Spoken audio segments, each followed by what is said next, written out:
Welcome, welcome, welcome, everyone. Welcome to another edition of Remixing Politics and Culture with me, your host, Pam. I am a public relations and marketing professional with a passion for social justice, voter advocacy, and culture. And tonight I have something that I want us all to think very carefully about.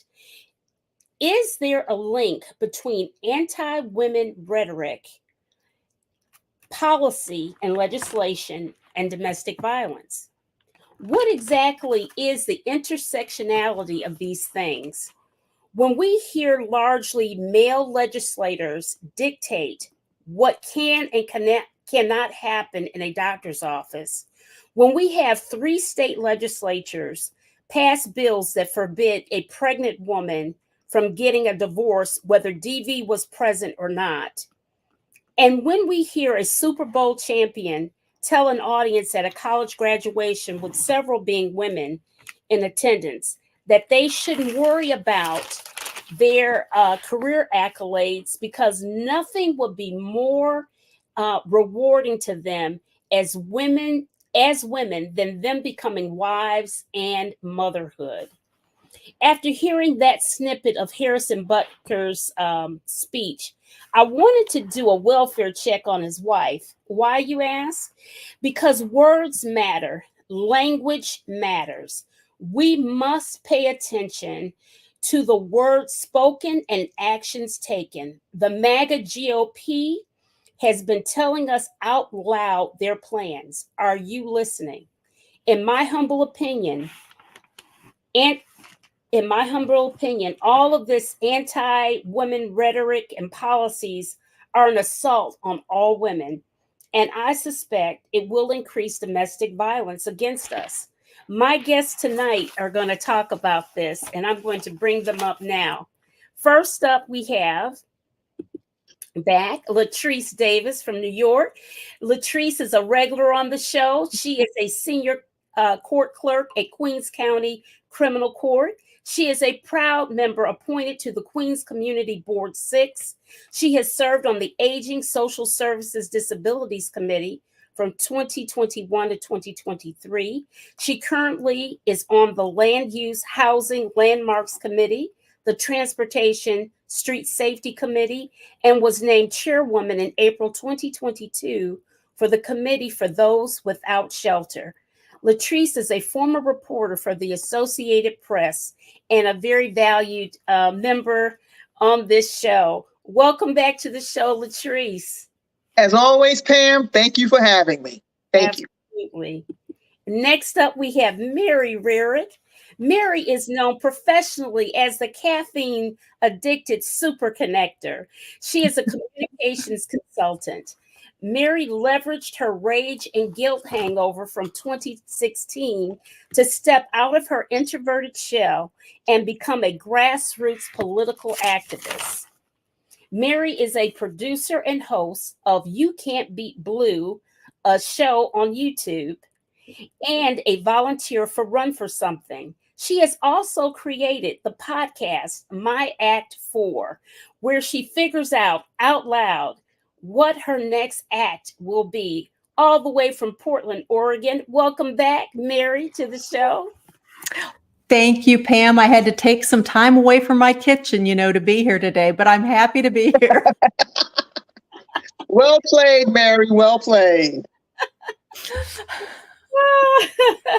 And last but not least, we have Professor Dr. Lee Young. She teaches a variety of subjects ranging from English to communication and sports management. Dr. Lee Young has done a variety of academic presentations ranging on topics from the intersection of music with writing, athletes and social responsibility, and she has interests in theology.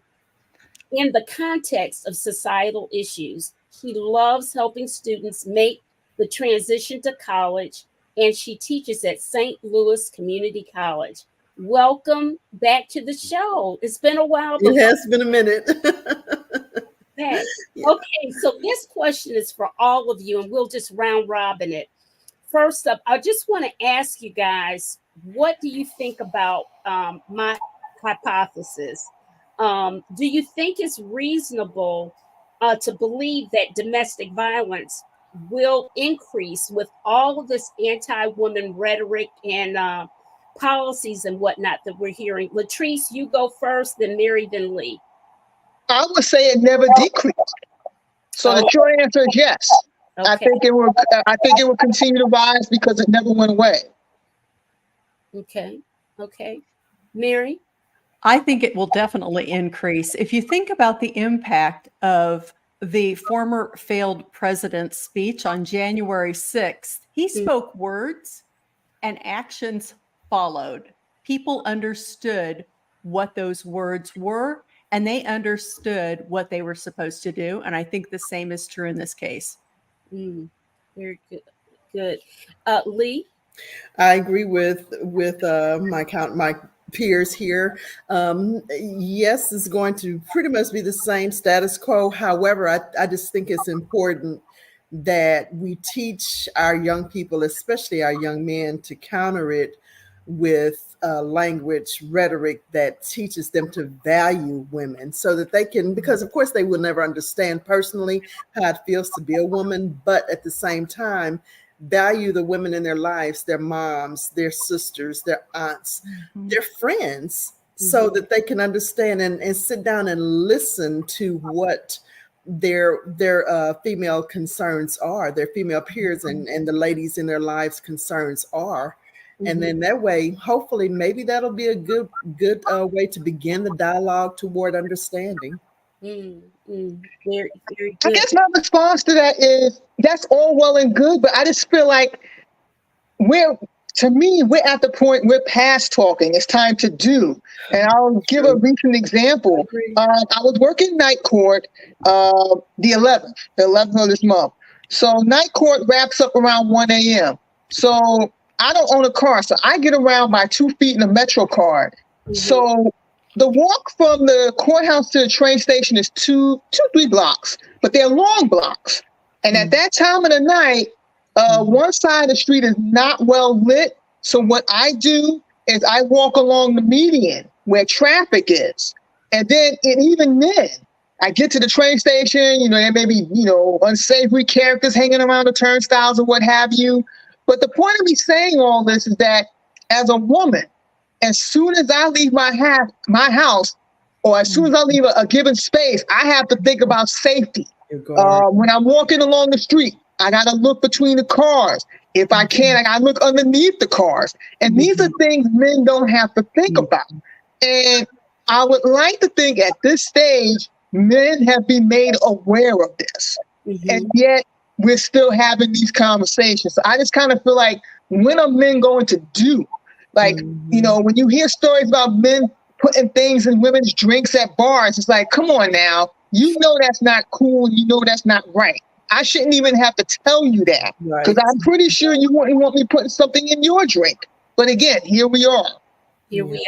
That's so true. And then too, recently on the subway in New York, these random strangers were just punching people out, including women. But most recently, one of the Steve Buscemi, the actor. Yeah, I'm like, what is the deal with that? That's crazy, So to just randomly walk up to somebody and just punch them. Well, yeah, again, like these are things you have to constantly navigate in your head.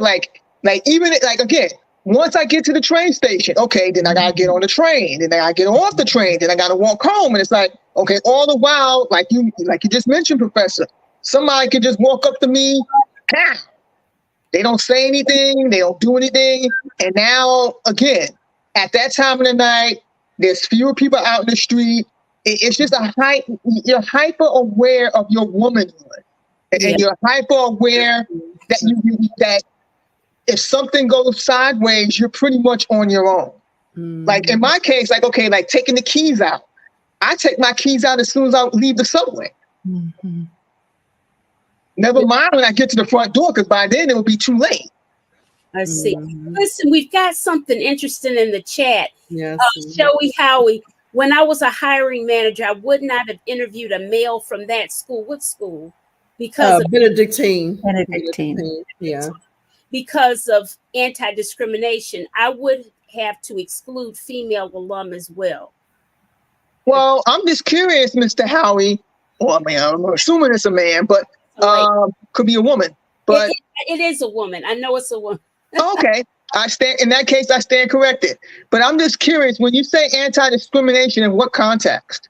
Yeah, I didn't understand. We got another comment in here. Exactly. How will young men value women with the music they listen to and imitate?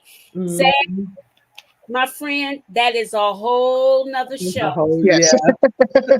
That's a short question with a long answer. That's so true. I've gotten some interesting intel on that with the music industry. We did a show on that not too long ago, a year ago, about it, but we'll talk about it more in depth. Never. I want to show a snippet of the Harrison Butker speech right now and share it with you in the audience. Hold on. Okay.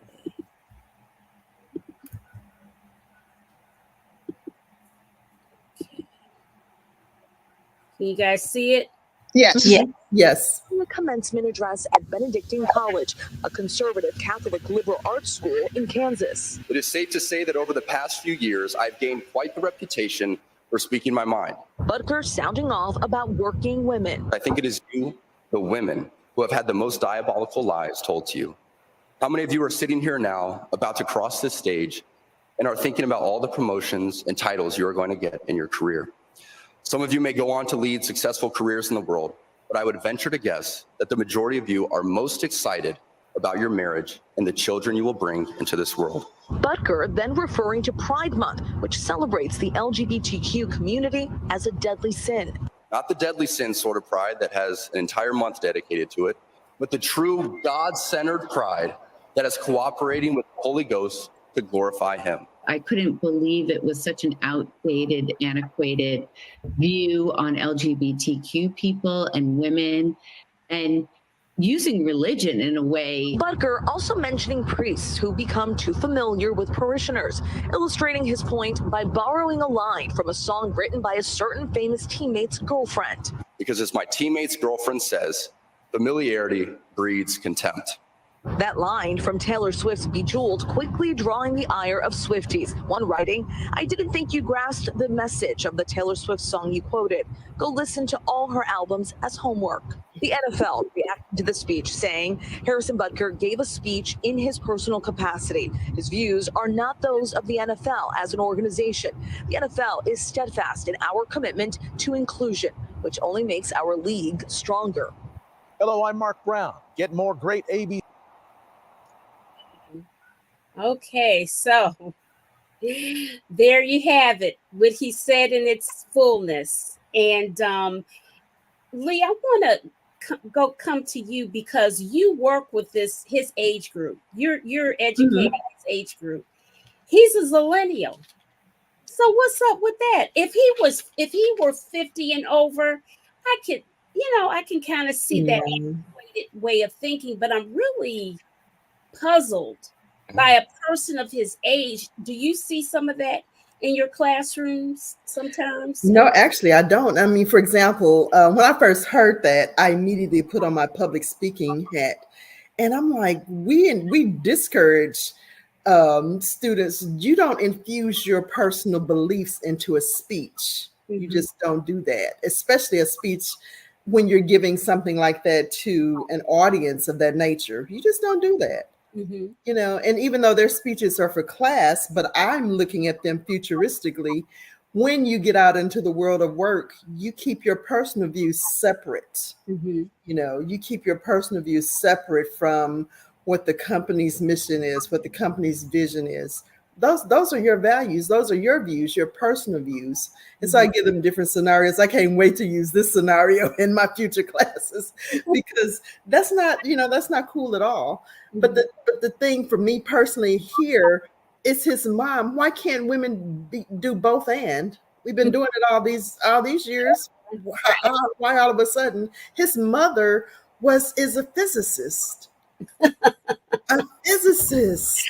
A rarity for women to be in such a high Yes. difficulty. He has benefited from the economic privilege of his mom working.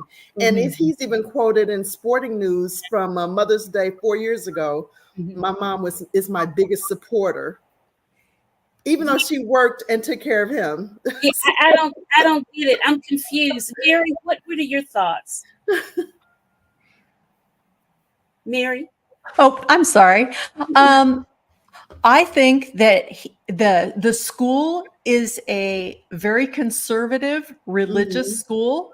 I think he knew the assignment and that he delivered. I think that what that school teaches is exactly what he said. I actually grew up in a tradition very similar to this, and hearing it spoken out loud, there's part of me that can go back to this, this upbringing and going to a very small white Christian school where definitely, it was just white Christian nationalism and everything that's bad about our current Republican Party. So I just heard that and I thought, yeah, all of that would have been said at the school that I attended. Wow. But see, the craziness is this, that typically, not always, typically speakers have to share their speeches with someone and they kind of have to give approval, give feedback before it's delivered. So I guess somebody had to kind of sign off on that speech too. Yep. That's another. I think it happened. They may have even written it for him. I think it was completely condoned by them. I would agree with that. I don't think he spoke off the cuff, and I agree with Shauna's comment in the comments. Thank you. I agree. But yeah, I don't think he spoke off the cuff. I think the school president and the other higher ups, they knew what was coming down the pipeline. Maybe the student audience didn't know, but like you're saying, Doctor and Mary, that I think the school co-signed what he said, and they signed off on it, and they didn't anticipate the backlash being what it is now. Yeah, no one walked out, right? Well, no one walked out. I don't know. I imagine they didn't. They're Catholic. That's what I'm hearing. Nobody walked out, and he actually got a standing ovation when he quoted Taylor Swift, right? Yeah. That wouldn't surprise me at all. He did not name her, right? He diminished her by calling her his teammate, girlfriend. So I missed that. You are absolutely right. Yeah. It's diminishing her. So I think we refer to him as Taylor's boyfriend's little playmate. I love it. He kicks a ball for a living. That's interesting that you should say that, because now let me look at it from the sports standpoint. I think we all perhaps either, we've seen a few football games in our lifetimes, I'm sure. Kickers hardly get any love. Let's just be honest. Out of all 32 teams, they hardly get any love, right? And so I'm thinking that he's just a little bit jealous of Kelsey over this past season, because Kelsey's profile it was already high anyway. It just went way up there when he started dating Taylor Swift, right? And Taylor is very feminist oriented. So, he decides to counter all of that, all of that pushback and everything. So that's just, again, my own personal theory that that's what has happened with him. My friend John Champion says the NFL is trying to court female fans. No way they're going to support this. He will be kicking in Canada next season. I agree with John. Yeah. Well, see, I'm not so sure about that, because when you look at the owners of the Kansas City Chiefs, their daughter, Gracie Hunt, she was on TV not too long ago, and she supports him. So that's the thing. Like when I was saying earlier about how people complain about, Kelsey should get on this podcast and try and campaign to get him kicked off the team, or Mahomes should go get him. It's like, well, you need to go talk to the Hunts, because they're the ones who. Because here's the thing: at the end of the day, Travis Kelce doesn't sign Harrison Butker's checks. Neither does Patrick Mahomes. Neither does Andy Reid. Go talk to the Hunts. They're the ones who signed Butker's checks. And if you really want to get them out of the off the team and out of the league, they're the ones you need to target. Yeah. Zachary says that's what they call making America great again. Women barefoot and pregnant, and minorities subservient to the dominant culture. Couldn't say it better, Zach. Couldn't say it better. So true. Very, very. And listen, and putting all this talk about trying to intersect the domestic violence and whatnot, you know, our law for domestic violence against women passed just 30 years ago this year, September 13th, 1994. Joe Biden introduced that. So it's just 30 years old. It's not. I know. It's still young. Yeah. I mean, it literally is a Gen Z millennial itself, so to speak, if I can use that analogy. Yeah. And here's another thing to keep in mind. Okay, Kansas City is in Missouri, or Missouri, as the locals call it. If you look at their governors and their senators and their mayors, you got to start connecting the dots there. Like I've always known that Booker is not alone in his way of thinking. So I'm, you know, again, he's a Neanderthal. I'll just call it like I see it. But I also feel like, okay, you know, I'm more concerned about people who think like him, who are in positions of power to set policy. Right. Like I just pointed out, like Josh Hawley, like him, like he's up for re-election. I don't know how his campaign is going or who his opponent is, but like those are the things I'm thinking about. Whereas this guy, you know, a year from now, 5 years from now, he won't even be in. He'll be lucky if he's still playing, kicking a ball. He'll be a non-issue. He really exactly. Kickers, even the NFL itself stands for, as one of my classmates said years ago, not for long. Let's just be honest. It stands for not for long. He will not be playing long at all, especially with the backlash from this view. But you mentioned, because I'm right across the river from Missouri, so of course I get the Missouri St. Louis news and everything. And Howley is Missouri is a red state. Let's just go there. Missouri is a red state. So, you know, they're one of the 3 states, by the way. It was Missouri, Texas, and Arkansas that put on bars or deters judges from finalizing divorces while a woman is pregnant. Which, oh my gosh. Yeah. It's the first question that if you go and try and get a divorce, I don't know if you follow Jess Piper. She's amazing. She's in Missouri. She talks about Twitter. It's the first question that is asked of a woman when she goes to see a lawyer to get a divorce. Are you pregnant? So, and even in cases of DV, I mean, that's does not matter. In Missouri, doesn't matter at all. And let's put into context what DV can be defined as. It can be emotional, physical, financial. It can be all of those things.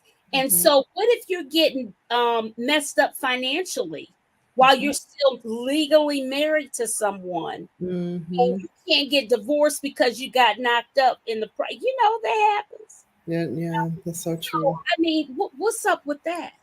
Yeah. I just want, you know, but here again, we as women have to be thinking, and the men who love us, who are just and are fair-minded and what have you, we have to look at these policies and things that are being said and take them and understand what's being said. And that's just why I'm so thankful that different programs that I work with over the past few summers, the directors are focused on getting kids educated with regard to financial literacy, especially young women.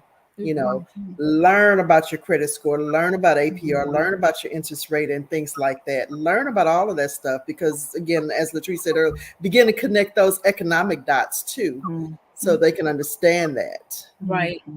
Showy Howie again. I couldn't discriminate based on gender. A woman managing men, hiring someone with an anti-working woman education in addition to the usual cultural crap would be self-destructive. I see what you're saying. Mhm. It's, you know, Thank you for addressing my question. Thank you. okay. And John said exactly. I don't know. I guess he was saying exactly about him not staying long, maybe. Maybe that's it. Listen, everybody, if you're on, hit the like button no matter what platform you're listening from. YouTube, Facebook, or LinkedIn, hit the like button for the algorithm. And if you're on YouTube, please subscribe and hit like. Thank you. Okay, so guys, okay, I played you the speech, and I want to give you an idea of what Wallet Hub said are the 5 worst states for women. And that was based on homicide rates, safety, personal safety, insurance, whether you were insured or not, health and healthcare. Texas, number 1. Alabama, Mississippi, Louisiana, and Oklahoma. Those were the 5 worst. Those were the 5 worst. And if you think about those states, there is a gentleman in the state of Louisiana that calls for an abolitionist movement against anti-abortion in Louisiana. And it's so extreme that the people that were anti-abortion are against him. It's a mess. Oh, wow. I know that until I started looking up things for this show. So those are the 5 worst states. And if you think about it, these are the states that are highly oppressive with their laws and stuff. The only thing that's not in here is Tennessee, because Tennessee is going crazy. Yeah. Tennessee has just really been nuts. And Go ahead. No, go ahead. Okay. The safest states for women, based upon being insured, homicide rate, and health care, Massachusetts is number 1. New Jersey, New York, Connecticut, Hawaii, Vermont, Minnesota, Maryland, California, and Washington, D.C. And what do all 10 of these states have in common, Mary? Democrat states. Yep, they're all blue. Just saying. This is from Wallet Hub, not from Pam. Yeah. From Wallet Hub. From Wallet Hub. Now, I was just going to say a minute ago when you listed those states a few years ago, I do not know the most recent literacy statistics, but a few years ago, Louisiana and Mississippi were at the bottom of the barrel with regard to literacy. Yeah. And again, that's yet another thing. And I'm talking about literacy in the context of reading and education levels. Yeah. So, you know. Why do you think Republicans are trying to defund education? Exactly. We started, but that's a whole nother show. Nother show. That's but all of these tie in together. And see, what concerns me is that part of literacy, Lee, is your ability to critically think. Yes. Yep. So when you're in school, and we were taught the old school way about stuff, it wasn't like they're teaching you to think, but you critically thought because you had to answer tests and questions and whatnot, and you got to think, be able to think for yourself. Yeah. But I don't know. Other than Pam, that wasn't the way I was taught, obviously. We were taught to memorize. Okay, think about this Benedictine school, right? We were taught to memorize and regurgitate. No critical thinking skills. Just memorize what we were taught and spit it back out. It wasn't until I went to college that I learned critical thinking skills, right? And that's essentially where a lot of my transformation took place, was in college. But if you've got and think about the voucher program, they're funding these private, far right, crazy ass white nationalist schools. I mean, that's where our federal tax dollars are going. Right. And on top of that, you have no say in the curriculum. Right. Yeah. And then they're banning books and what have you, and just to say, oh, it's bad, forget about it. You know, I mean, Why is it that? What is it that you don't want me to know? What is it that I should know?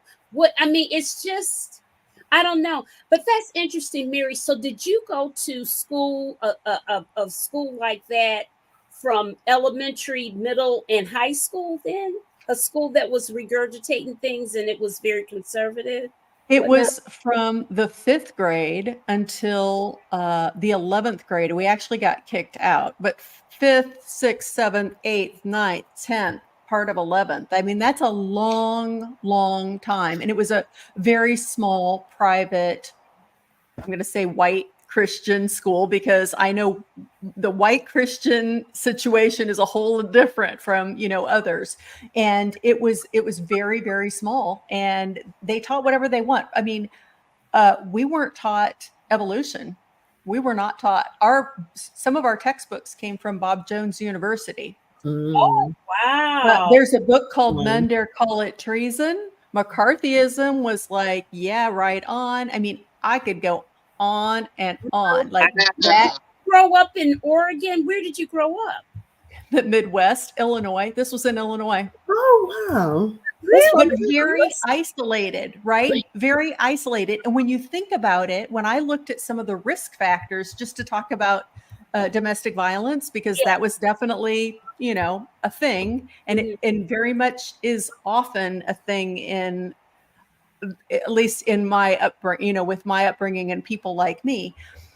There is a lot of it that's just condoned and overlooked because, there's the trust and obey aspect and all of that. And isolation is also another huge factor. If you're isolated and you're going to this school, who are you going to tell? I mean, I remember trying to talk to both of my teachers, and they just dismiss it, because how can something bad be happening if it's your stepfather who's doing it, right? How can that be possible? Because he's the head of the family, and you know what I mean? There's just a lot of it. It's so wrapped up, and I think it's way more common than we realize. Yes. And way more insidious than we realize. Mm-hmm. Wow. And these women don't work, right? I mean, when I say don't work outside the home. So that whole economic thing you're talking about is real as far as leaving. And of course, this little kicker talking about, oh, you just want to go home and have a family and raise kids. What does his wife think? His wife's doing the bulk of the work in that household, right? Exactly. And what happens when she wants to leave? Let's see, his wife was an athlete too. I was just curious. I always want to know what's the story behind the person, So I was just curious. I looked her up. She was an athlete. She played basketball. She gave up her. Who knows? She could have been playing for the WNBA now. She could be, banging the boards with Caitlin Clark. But, I'm like, who knows? Maybe she's a threat to him and his. Who knows? But I find interesting. I'm sure on social media you've noticed the rise of the trade wife phenomenon. Trad wife. I stand corrected. Like how that phenomenon has gained prominence in recent years. And again, I think that ties into Pam's point at the beginning that she made at the beginning of her show. Now those who want to turn the clock back, they're just brazen about it now. Then they're not pretending to be civil. They're just off with the mask. And with that phenomenon, I know it's again, it's about power, it's about control, and we all know this. Like that's the thing that kills me, is that we all know this. And I'm at a point, and I've said this before, I'm at the point where I'm not waiting, for people to come around in terms of acknowledging and respecting my humanity. It's like progress is a train. And when that train pulls into the station, you're either getting on board or you're getting left behind. And when it comes to Harrison Butker and guys like him who think like him, and women too, I just simply gotta leave them in the dust. Yep. And you know what? To follow your point, because I agree completely. It is the work of white women like me to change this thing, because guess what? This whole patriarchal, can I say bullshit? Yeah. This whole patriarchal bullshit situation could not exist if white women did not prop it up. And that is where we have been guilty, because we talk a lot about men changing, but guess what? if the women would change, it would not last. And I think, frankly, that's what these men are afraid of. Yes. Is women are finding their power. Women are speaking up. Look at Cassie. Look at the Diddy finding their situation. voices. Yeah. Speaking up. And when one woman speaks up, guess what? It emboldens the rest of us to speak up. Right. Yeah. Definitely. Right. Because now I'm sure if I was in terms of that kicker, if I'm his wife, he's definitely going on side eye status because it's like, well, hold up, I had a life before meeting you. Believe it or That's not. so true. Yeah. I mean, I don't know if she realized that. I hope she does. But she had a life before meeting him, and while and yes, she may very well want to be a wife and a mother, but those things should not be the crux of her identity. Right. It should be part of her identity, and she should have that choice. This is why, again, when it comes to reproductive rights, it's simply about choice. You know, motherhood isn't for everyone, neither is marriage. And I always say, just because you can do something doesn't mean you should. You have a lot of men and women out here who have no business making babies, who have no business getting married. But I'm gonna stop right now because like, you don't want to get me started on that. Can I hear an amen? Let's go. Yeah, it is Sunday, so no, yes, amen. But in all seriousness, like when I hear these guys talk like that, I know what it's about. It's not about protecting the family or preserving the family. It's about power and control. They're threatened by the fact that women are no longer putting up with their nonsense. Whereas before we didn't have a choice, you know, we went along, but as you get older, you realize going along to get along doesn't mean anything if you're not getting anywhere. And, you know, when you're sick and tired of being sick and tired, that's when change comes about. That's what led to the Me Too movement. That's what led to Black Lives Matter. Like we're sick and tired of being sick and tired. Now, are we at the point where we need to be in society? No, we still got a ways to go, but we can't, the bottom line is we're not going back. No. And that's why I said about the train metaphor. You're either getting on board or you're getting left behind. But either way, I'm not waiting for you. Yeah. But here's what concerns me about all of this stuff, though, is that what do you think? We talked about this briefly ahead of the show, but I really think that once Trump got a pass for that interview on Access Hollywood, when he said you can grab them by the private parts and nothing will happen to you, that you're a celebrity, they'll let you do whatever you want. And the evangelical stood by him and all of that. And once that passed, it's like everything is the floodgates just the floodgate. open. And what gets me about that to this day is Billy Bush got fired. Now, I'm not going to sit here and say I'm a fan of the guy, but it's like, hold up. How did I get fired for something I didn't say? Exactly. I still can't wrap my head around that. He's on Extra now, though. So yeah, but the point is, like when Donald Trump said that, you would think that would be the end of his political aspirations. But no, it propelled him to the White House. And instead, Billy Bush got fired. Right.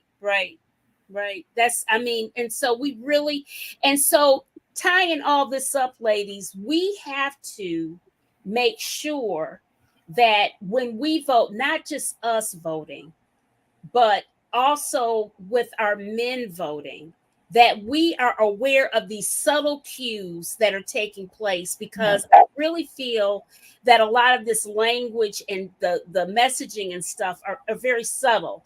You think that, oh, well, I'm protecting you, I'm trying to do for traditional values or whatever. No, listen to the nuances and the other bits to that. And remember, Violence Against Women Federal Act is only 30 years young this September. Only 30 years young. So getting on to more of something contemporary in these last few minutes that'll take us a minute. The world saw the video of Cassie, P. Diddy's former girlfriend, being viciously beaten in a hotel. I have been covering or watching this whole case about him go down since November, since things first started happening. Mhm. And my understanding was that tape that came from the hotel, he paid $50,000 for Mhm. to have hidden. How it got leaked or whatever, I don't know if it came from the raid, the FBI gave it to the CNN. Who knows? I read somewhere that it came from the raid. Yeah. It came from the raid. So he obtained the video and paid so much money, and then people are saying that my understanding is that he has people in very, very high places that have protected him for years Yeah. against a number of very horrible things. Wow. That wouldn't surprise me. It wouldn't No. surprise me Agreed. either. And they say that a lot of and that includes a lot of police and everything. You know, a lot of things were just covered up or dismissed, or he got out of it. Mhm. Yeah. Because of Well, on Twitter, there's been a lot of chatter about his prior ex-girlfriend Kim Porter, yes, who died under mysterious circumstances back in 2018, yes, and how poison he, her body and they want to exhume the body now died. because because I think the story at the time was she died of ammonia, but she was relatively young. Yeah. Like Yeah. something. I mean, Yeah. a lot there. If you look at Diddy's roster of people that were in his whole roster of Under Bad Boy. under Bad Boy, they're dead. Mhm. The only people that left is Mary J. Blige and Well, no, in fairness, not to cut you off, Mary J. Blige is Uptown Records, because remember, Yeah, she was and with I Andre remember this Harrell. because I was in high school when all that went down, like the City College basketball charity event and all that. I was in high school when Mary J. Blige broke out and everything. She, before Puffy founded Bad Boy, he worked for Andre Harrell. He was an A&R guy at Uptown Records. And he signed Mary J. to Uptown Records. So she was never with Bad Boy, but she broke through before, Bad Boy came to exist. Bad Boy's first artist was Biggie, but also Faith Evans. yeah, Faith is still here. So I just want to, set the record straight on that. Yeah. But nevertheless, But Andre he passed a few years ago. Yeah, Andre's dead. So it's a lot of. Let's just say there's a lot of people that have passed away. Yeah. A lot of people that have been affiliated with him, no matter in which way, right. Away, and it's real sketchy. But at any rate, long story short, from that horrible, horrific video that we've seen, of which the statute of limitations has run its course, he can't get arrested for it, but he is arrested in the court of public opinion. What he has done is issued an apology, and I'm going to play the apology now because I saw it earlier. Yeah, this is what I fear that. We'll talk about it. Yeah, I'm gonna share this. Okay.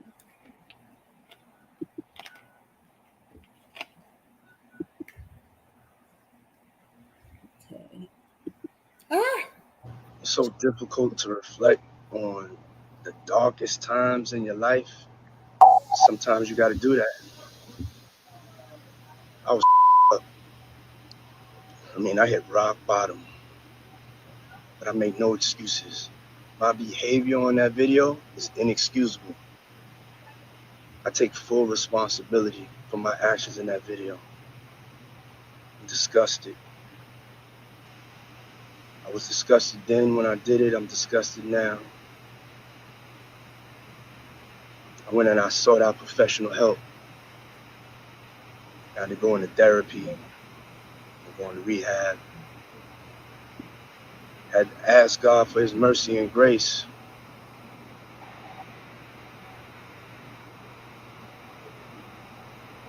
I'm so sorry. But I'm committed to be a better man each and every day. I'm not asking for forgiveness. I'm truly sorry.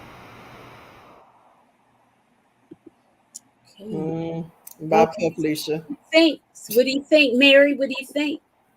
I'm not buying what he's selling, but maybe that's because I've heard it from, people who've done things to me, and and then they just keep coming back. I feel like he's doing this because he has to. He's in caught. I mean, it's released. It's in the public domain now.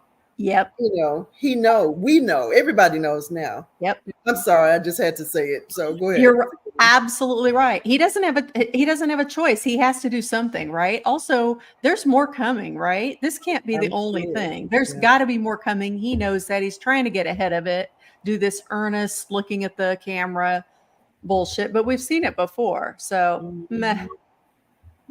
Yeah. Latrice? I'm of the opposite view. Putting that video out was the dumbest thing he could have done right now. As I mentioned before the show, when I was talking about journalism and PR, they both serve different audiences, but whether you're about the public interest or your client's interest, that tape was the dumbest thing he could have done, because first off, to me, it comes across, he's only saying these things now because he got caught.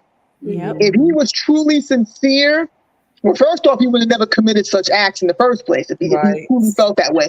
But since he did do those things, if he was truly sorry, he would make amends not just to Cassie, but to anyone and everyone else he has hurt over the years. Because again, we've heard chatter for the longest.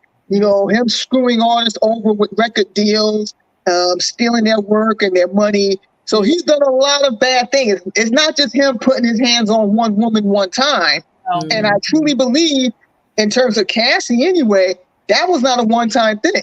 I definitely believe he probably, again, when you read the lawsuit, I definitely felt that given that he settled with her within 24 hours, I definitely think she was telling the truth in terms of what went down in their relationship in that lawsuit. Right. And he was trying to stop things from getting out there. But okay, the raid happened. Now this video's out. I'm sure there's more to come. And even though, again, if he did any of these things in New York, the statute of limitations may still be in effect. So that's why him making that video doesn't do him any favors, because as you know, in a court of law, anything you say can and will be used against you. So that's why, in my opinion, making that video was the dumbest thing he could have done. The smart thing would have been simply don't mistreat her. That's the smart thing. But that's too much like that is, and that bridge has been burned a long time ago. Lee, what do you say? Well, I totally agree with Latrice with regard to because I was wondering that when I saw it earlier. I'm like, who advised him to come out with this apology now? Who told him to do that? I guess he has some people who are advising him, but I didn't buy it. And like Mary said, I'm not buying it. I'm just not. I mean, he just... especially when you contrast it with the video he put out 6 months ago when the lawsuit hit. He's like, it's all lies and what have you. And now 6 months later, he's singing a totally different tune again. If he finds himself in court, this will come back and bite him in the you-know-what. So he simply should have just kept his mouth shut. And Cassie's attorney even said this just, he released a statement saying this just corroborates our view and what we've been saying all along. He came out with that statement. Yeah, because there were a number, surprisingly, I believe Cassie's lawsuit from jump. For one, no law firm of that stature that took her case would, they had to investigate and stuff. And her detail. Yeah, the details is what struck me. The details. The devil's in the detail. Yes, it is. It was no doubt that she wasn't lying. What I'm happy for her is that she has started her life over. She's married. That's what I thought. I thought I saw that somewhere she got married. She's married with kids now. I think she has 2 kids. Yeah, and wonderful that is, because usually with the level of abuse and degrading, wretched abuse that she went through, I can't even the average person wouldn't still be standing. Mhm. Because it was depressing to me to read all that stuff. It was something. And here's the crazy thing. Like, I think back to when she was at the height of her popularity. And a lot of times, a lot of things, hiding in plain sight. Like when she shaved her head. And I remember when she did that, and I'm like, why? Like at the time, like it was just played off like, oh, she's marketing herself to a new audience, like her, new music and what have you, new music, new look. But I was like, why the hell would she shave the side of her head? And I thought in the back of my mind at the time, I was like, I would hate to think, Puffy pulled her hair out or something like that. But like, I never would have thought it was that bad. I never would have thought it was that bad. But I do remember when she shaved her head, that was a red flag to me. Like, it just made no sense for her to do that because she's very pretty. She's gorgeous. And so for her to do that just struck me as extremely odd. But again, at the time, I wasn't thinking, oh, she's trapped in an abusive relationship, being sex trafficked by her boyfriend. That never occurred to me. But in hindsight, all of it was hiding in plain sight. And literally, the sex trafficking was a very real thing. They were ordering male prostitutes for freak-offs and all. I mean, the vulgarity and the wretchedness and the horror of all of that life. And getting her strung out on drugs. I mean, the details is just that lawsuit. It's a lot. Yeah, a lot of drugs. And then there's this a young man who I can't remember his name. Forgive me, but he has kind of turned his state's evidence. And he's like, look, I'm not going down for you, So he's working with the feds. The drug. Well, that's usually the case. Yeah. Like when they start feeling the heat, they're not gonna, like you said, they're not gonna go down with Puffy. So I'm not surprised he's turning state's evidence. Yeah. And again,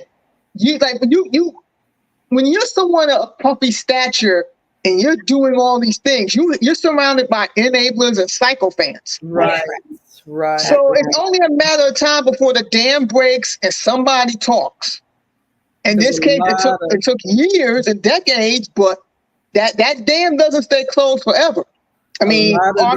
Kelly being another example. Right. Like we heard the chatter, we heard the rumors, but like even with Aaliyah, like when Aaliyah first came out, and this is 30 years ago. Again, I was in high school at the time.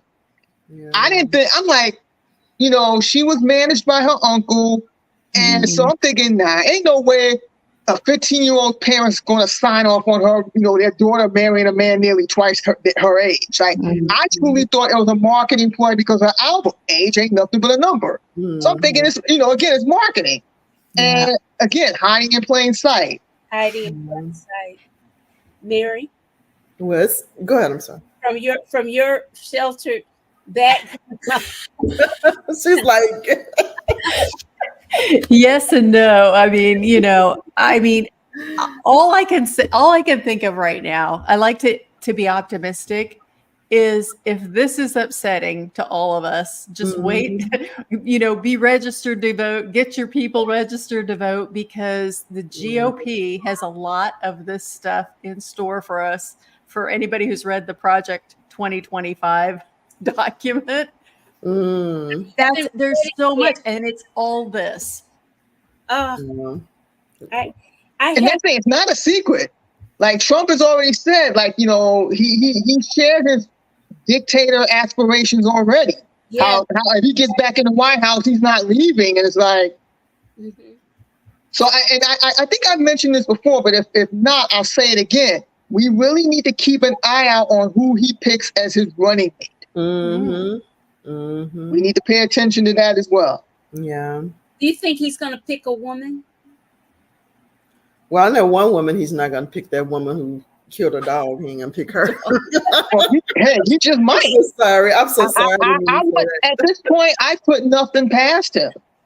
But I don't know who he's going to pick for a running mate, but I do know we need to keep our eye on that.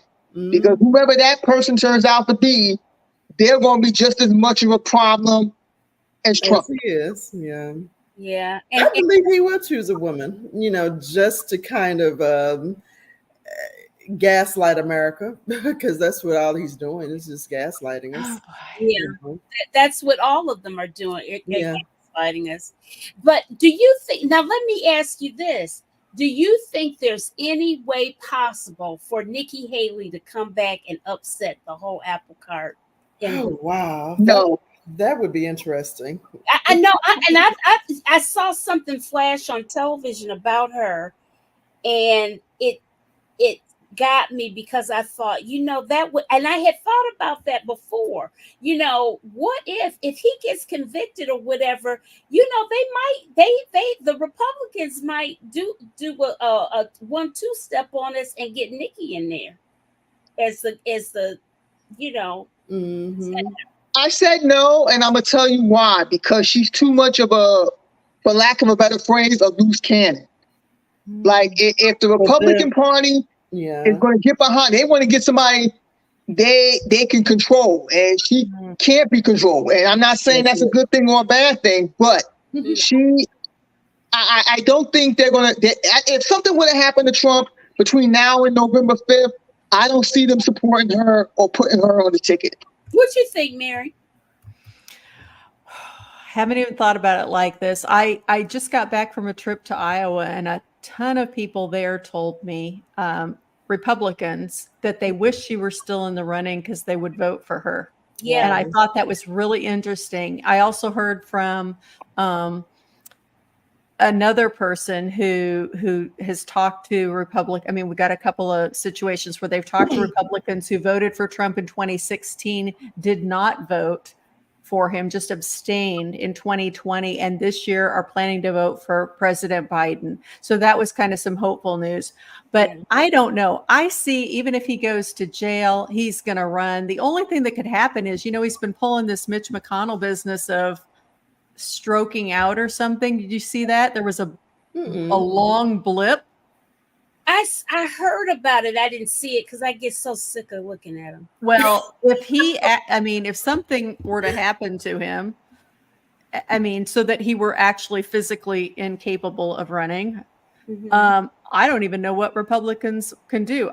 They're just so they're inadequately prepared. They're just so unprepared. They've stacked everything behind this tyrant wannabe. And it's actually very upsetting because, they used to be a party that I disagreed with, and now it's a whole different thing. It's a cult. It's a cult. It is a cult. I was calling it a cult before the news started calling it a cult. You gotta were. call a thing because it makes no logical sense. And so what else do you call that? Because no matter what he did, they were still going for him. And then I had Reverend Dr. J. Augustine on my show the other week, and he talks this whole thing about he's a minister, a very learned man, and has a great book out. Let me see if I can find it real quick. Put my hands on it. When Prophets Preach, and I'm gonna tell you, he talks about all of the. It's an excellent book. It's not very long. You've got people like Reverend James Barber and whatnot, people like that are endorsing the book. And it's the other subtitle is Leadership and the Politics of the Pulpit.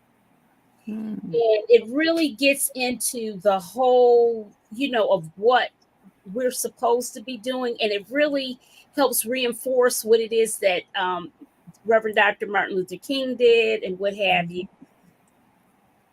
I don't know. Here to me, and has always been my personal belief, that he is a result of when people are politically illiterate. Yes. When people have not paid attention in civics class. I still, may she rest in peace, my 9th grade civics teacher, I can still remember all that she taught us. The 3 branches, the checks and balances, and all that stuff. Checks and balances. He wants it's like that stuff is just gone out the window. Yeah. That stuff is just gone. And these people have no regard for none of that stuff now. Alito's flag, right? You said what? I'm sorry. Alito's flag. Exactly. Exactly. You know, Jenny Thomas, this lady. John Roberts, where are you? Yeah. Clarence Thomas should recuse himself. Little stuff like that. He says his wife did it, Pam. Yeah, but see, that's another thing. All these grown men blaming the wife for everything. Yeah, they're gonna throw the wives under the bus. Right under the bus. And that ties back to the speech. Again, full circle moment. Throw her under the bus, but then don't stand up for her rights. Exactly. Come on. And look at that. Look at that complete circle. The whole anti-woman rhetoric. Oh, she didn't know what she's doing. I can't believe my wife did that. I mean, like she's dumb. Okay, really? Yeah. Same crap. Same crap. Different scenario. Same thing. Well, as there's an acronym, SSDD. Yeah. Same. Different day. I think one of the things is that the Republican Party has become so power hungry. And okay, it's one thing to want power, but it's like, okay, if and when you acquire that power, what do you intend to do with it? What are you going to use it for? And the Republican Party have made it clear they're not going to use it for good. Therefore, I don't entrust them to give that power to them. And it's like, again, it's bright as day. It's hiding in plain sight. And yet we're barreling towards an election in less than 6 months that is going to be indeed consequential. But also, and I've said this before, even though I voted for Biden in the primary, and I'm going to vote for him come November 5th, assuming that Trump and Biden are the nominees, the Democratic Party has to get its act together as well with their own pipeline. They have to get themselves together with regard to their messaging. You know, Pam and I had so many conversations about this. You have no idea, Doctor.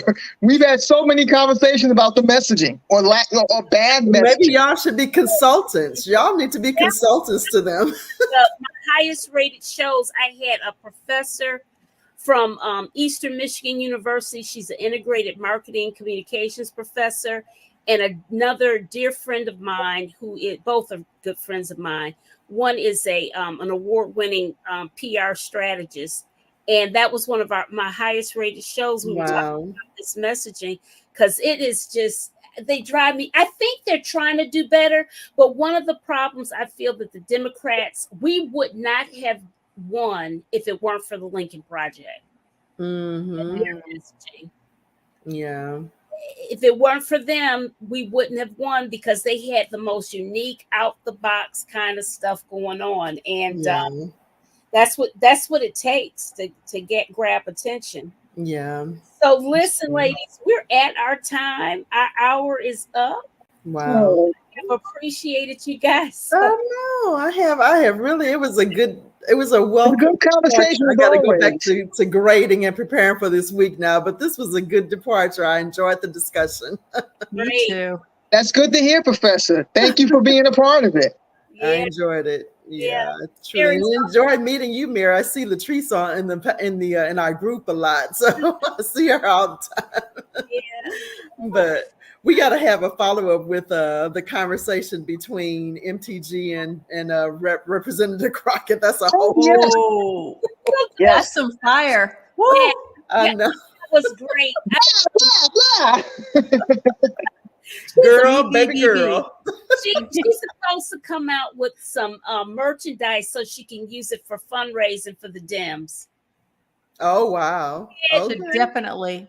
Gotta make the money. Yeah. Well, listen, guys, let's wave good night to everybody. Good night, everyone. Bye. Bye.